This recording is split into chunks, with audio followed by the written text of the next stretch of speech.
महानवमीमा घटस्थापनादेखि पूजा गरिएकी दुर्गा भवानीको नित्य पूजा, अष्टमीमा थापेको नवदुर्गा भवानीको पूजा, बलिदान, संकल्पित जप पाठ आदि सकेर हवन गर्नुपर्छ। एकै दिन 1-3-9 कन्या पूजन गर्ने भए यसै नवमीको दिन गर्नु उचित हुन्छ।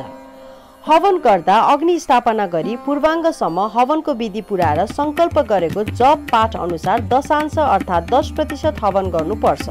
उदाहरणको लागि 10,000 जप भए 1,000 हवन, 100 तर्पण, 10 मार्जन र 1 ब्राह्मण भोजन जप, 5 हवन, तर्पण, मार्जन, ब्राह्मण भोजन र यथाशक्ति दान आदि गर्नुपर्छ।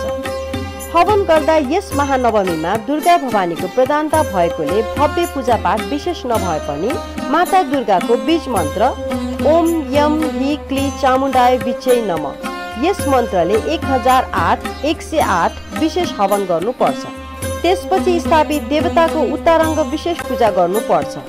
अग्नि स्थापनाबाट पूर्वाङ्ग हवन गरी संकल्प अनुसारको विशेष हवन गरेपछि उत्तराङ्ग हवन गर्नुपर्छ। त्यसपछि तर्पण, मार्जन, पूर्णपात्रो, आरती आदि शास्त्रोक्त विधि अनुसार समापन गर्नुपर्छ। कतिपय ठाउँमा आज कुखुरा, बोका, भेडा, हाँस र कुखुराको पञ्चबली पनि चढाएर कोट पूजा र निशान पूजा पनि गर्ने गरिन्छ।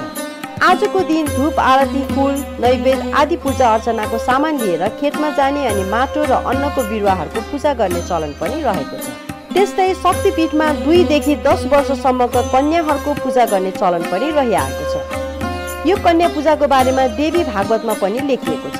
आजको दिन काठमाडौँको तलेजु भवानीको मन्दिर सर्वसाधारणको लागि खुल्ला रहन्छ। यस्तै रमाइलो अनि जानकारीमूलक भिडियोहरू हेर्नको लागि हामीलाई फलो अनि सब्स्क्राइब गर्नुहोला। धन्यवाद।